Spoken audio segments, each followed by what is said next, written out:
अस्सलामुअलैकुम, welcome back to my YouTube channel computer programmer. आज की इस वीडियो के अंदर हम सीक्वेंस डायग्राम के रिलेटेड पढ़ेंगे।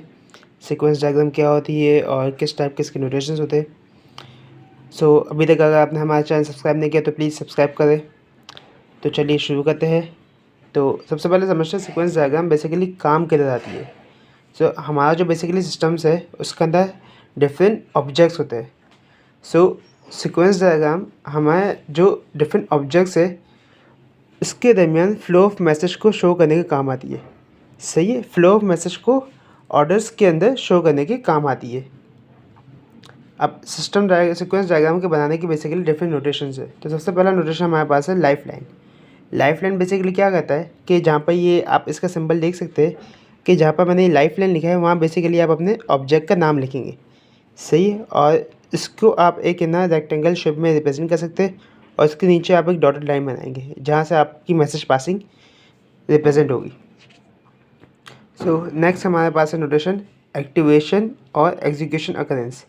बेसिकली जो आपकी लाइफ लाइन है उसके अंदर जहाँ से आपका मैसेज पास हो रहा है या जहाँ पर मैसेज रिसीव हो रहा है, जस्ट लाइक कि जो ऊपर लाइफ लाइन मैंने बनाई है, अगर मैं उसके अंदर एक मैसेज हमारा पास हो रहा होगा तो मैं इसी के अंदर है ना एक है ना ये रेक्टेंगुलर बार बना दूँगा और यहाँ से मैं डिस्प्ले कर सकता हूँ कि ये मेरा मैसेज पास हो रहा है। बेसिकली जो रेक्टेंगुलर बार मैंने बनाया है लाइफ लाइन की डॉटेड लाइंस के ऊपर, उसको हम कहते हैं एक्टिवेशन और एग्जीक्यूशन अकरेंस। अब नेक्स्ट नोटेशन हमारे पास है मैसेज। अब message is a communication between object that convey information. Basically message क्या करता है, हमारे पास जो डिफरेंट ऑब्जेक्ट्स है ना उसके दरमियान ना इंफॉर्मेशन को पास करने के काम आता है। हमारे पास बेसिकली डिफरेंट टाइप्स के मैसेजेस होते हैं। अब जो फर्स्ट टाइप का मैसेज है वो हमारे पास है synchronous message. Synchronous message basically क्या होता है कि जब है ना एक ऑब्जेक्ट से सिंक्रोनस मैसेज दूसरे ऑब्जेक्ट पे जाता है, ये डायग्राम यहाँ पर ये जो मैं सीक्वेंस है यहाँ पर रुक जाएगा जब तक कि है ना उस मैसेज का रिप्लाई नहीं आता। जस्ट लाइक कि आप यहाँ पर देख सकते हैं कि एक हमारे पास ऑब्जेक्ट है सोर्स और सेकेंड ऑब्जेक्ट हमारे पास टारगेट। इसके दरमियान मैंने बेसिकली सिंक्रोनस एक मैंने मैसेज पासिंग बनाई है जिसमें क्या हो रहा है, एक आपका मैसेज पैरामीटर पास हो रहा है। जब तक कि ना इसकी रिटर्न वापस नहीं आएगी ना टारगेट से, तब तक हमारा सीक्वेंस डायग्राम का फ्लो आगे बढ़ेगा नहीं।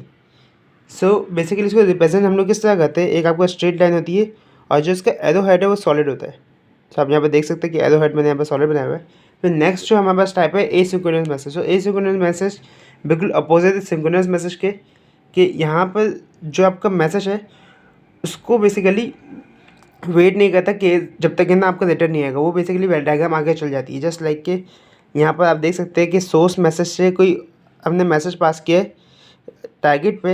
हो क्या था बेसिकली, जब ये मैसेज पैरामीटर जाएगा जब तक रिटर्न नहीं आएगा ना कोई मसला नहीं, हम इसके दरमियान कोई और भी काम कर सकते हैं। जस्ट लाइक कि मैं यहाँ पर एक और भी यहाँ पर कोई मैसेज पास कर सकता हूँ किसी और ऑब्जेक्ट को, या कुछ और भी मैं काम कर सकता हूँ। लेकिन सिंक्रोनस में हम जब तक रिप्लाई वापस नहीं आता तब तक हम वेट करेंगे। यहाँ पर हमने एक रिटर्न टाइप बनाया। रिटर्न के बेसिकली किस तरह बनाते हैं हम, कि एक डॉटेड लाइन होती है हमारे पास और ये एरो हेड है ना बिल्कुल सिंपल सा बनाते।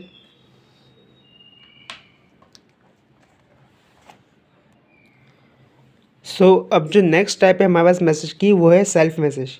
जब कोई ऑब्जेक्ट अपने आप को ही मैसेज करता है ना तो हम इसको कहते हैं basically self message.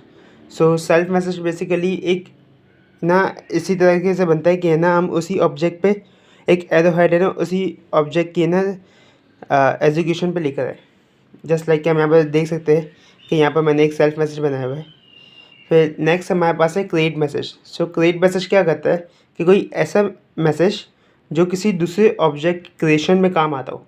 Just like यहाँ पर देख सकते हैं कि हमारे पास एक ऑब्जेक्ट था ऑब्जेक्ट ए, और यहाँ से हमारे क्रिएट मैसेज जा रहा है जो ऑब्जेक्ट बी की क्रिएशन में काम आ रहा है।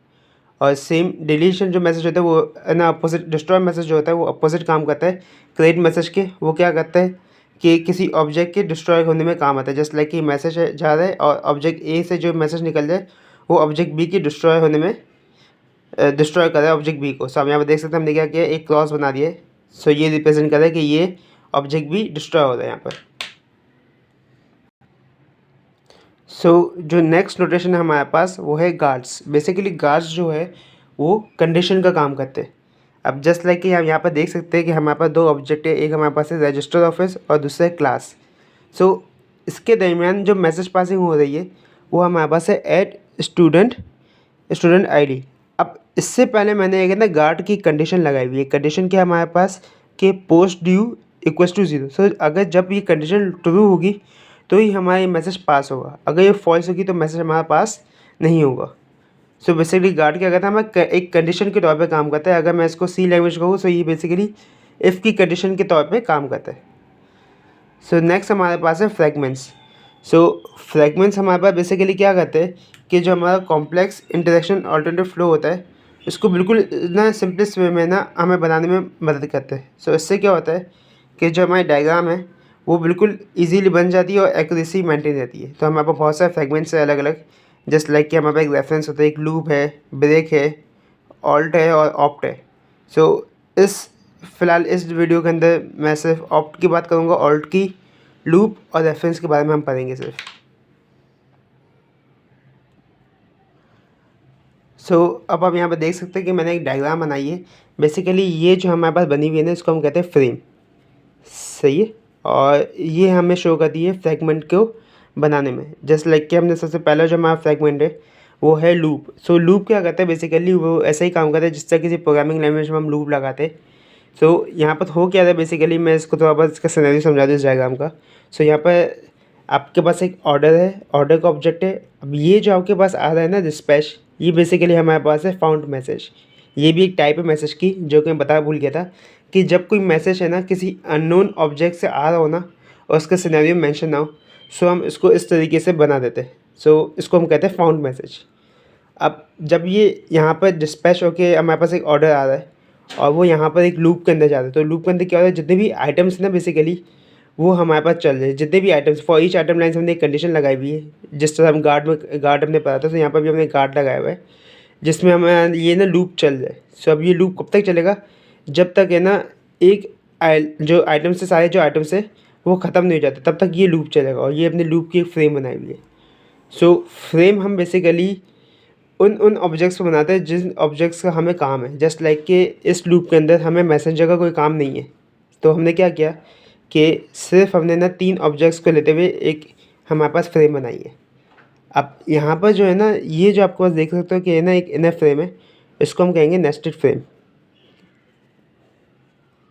सो बेसिकली अब यहाँ पर हो ये रहा है कि जब लूप के अंदर हमारा ये सीक्वेंस डायग्राम आ रही है, सो यहाँ पर हमने एक और फ्रेम बनाया हुआ है। ये फ्रेम हमारे पास है ऑल्ट, और ऑल्ट हमारे पास है ना इफ़ एस की कंडीशन जैसा काम करता है। अब यहाँ पर हो क्या रहा है कि हमने एक लगाई कंडीशन कि वैल्यू इज़ ग्रेटर देन 10,000, कि अगर जो हमारे पास आइटम है उसकी वैल्यू ग्रेटर है 10,000 से, तो क्या होगा, हमारा प्रोडक्ट डिस्पैच हो जाएगा यहाँ पर डिस्ट्रीब्यूटर को, सही, कैफूड डिस्ट्रीब्यूटर को डिस्पैच हो जाएगा हमारा प्रोडक्ट। अगर ये कंडीशन मैट नहीं करती, सो हमने एक डॉटेड लाइन बनाई है। डॉटेड लाइन बेसिकली ये शो करता है कि इफ़ की कंडीशन हमारे पास ख़त्म हो गई। अब हमारे पास एल्स की कंडीशन आ गई। अब एल्स में हमने क्या लिखा हुआ है कि आप डिस्पैच करोगे पे हमारा जो आइटम है वो कहाँ डिस्पैच हो जाएगा, रेगुलर डिस्ट्रीब्यूटर को, सही है। जस्ट ये हमारे पास जो इनर फ्रेम है वो ऐसा इफ़ एल्स कंडीशन काम कर रहा है, और ये जो आउटर फ्रेम है ये हमारे पास एक बेसिकली लूप है जो हर आइटम के लिए चलेगा। अब नेक्स्ट जो नीचे हमने एक और फ्रेम बनाई है वो है ऑप्ट। ऑप्ट बेसिकली हमारे पास काम करता है इफ़ की कंडीशन की तरह। सो जिस तरह हमने गार्ड कंडीशन बनाई थी वो भी इफ़ की कंडीशन की तरह काम करता है, तो ऑप्ट जो है वो भी एक इफ़ की कंडीशन की तरह काम करता है। इसमें हमने क्या किया है कि कंडीशन लगाई है, जस्ट अगर ये कंडीशन फुलफिल होगी तो ही ये मैसेज चलेगा, अगर ये कंडीशन फुलफिल नहीं होंगे तो कुछ नहीं होगा, सही है। तो हमारे पास कंडीशन क्या है, नीड कन्फर्मेशन। अगर कन्फर्मेशन आती है कि हमारा प्रोडक्ट डिलीवर हो गया तो क्या होगा कि यहाँ से ऑर्डर के ऑब्जेक्ट से एक मैसेज जाएगा मैसेंजर को जो कंफर्म का मैसेज भेजेगा। अब देखें यहाँ पर हमारे पास ना दो, आप देख सकते हो नीचे जो इनर फ्रेम है, जो नीचे जो सबसे जो लास्ट फ्रेम हमारे पास है, उसमें बेसिकली जो हमें काम था जिस ऑब्जेक्ट का, वो एक ऑर्डर का ऑब्जेक्ट था और एक मैसेंजर का ऑब्जेक्ट था। तो हमने पूरे डायग्राम पे एक इनर फ्रेम बना दिए। सो आई होप कि आपको अभी तक 3 अब फ्रैगमेंट समझ में आ गए होंगे। सो जो लास्ट फ्रैगमेंट हमारे पास वो है रेफर। सो रेफर्स क्या करता है कि हमारे जो interaction defined on another object. So basically इसमें हम क्या करते हैं कि जस्ट लाइक कि हम यहाँ पर देख सकते हैं डायग्राम के अंदर कि हमारे पास 3 ऑब्जेक्ट है A, B और C, सही है। अब ए से हमारे पास कोई ऑथेंटिकेट आईडी हमने मैसेज पास किया है ए से लेके बी तक। सही है। अब बी पे हमने क्या लगाया हुआ है, एक रेफरेंस का हमने एक ब्लॉक बना दिया है। सो अब रेफरेंस के ब्लॉक की क्या होगी कि एक अलग से हमने सीक्वेंस डायग्राम बनाई हुई है ऑथेंटिकेट यूज़र की। अब उसमें बेसिकली क्या होता है, ये ऑथेंटिकेट यूज़र डायरेक्ट जाके इस डायग्राम से कनेक्ट हो रहा है। और यहाँ पर आप देख सकते हैं कि हमने एक ना फाउंड मैसेज बनाया हुआ है ऑथेंटिकेट आईडी, और फिर इसके बाद यहाँ पर जो बी और सी के दरमियान जितनी मैसेज पासिंग हो रही है वो आप देख सकते हैं। सो हमारी जो एक बड़ी सी डायग्राम बनी थी उसको हमने रेफरेंस की मदद से दो हिस्सों में ब्रेक कर दिए। सो आई होप कि यहाँ तक आपको समझ में आ गया होगा कि फ्रेगमेंट्स किस तरह काम करते हैं। अगर आपको वीडियो अच्छी लगे तो प्लीज़ लाइक करें, चैनल को सब्सक्राइब करें। अगर कोई कन्फ्यूजन है तो कमेंट्स करके ज़रूर बताइएगा। मिलते हैं नेक्स्ट वीडियो में, तब तक के लिए अल्लाह हाफ़िज़।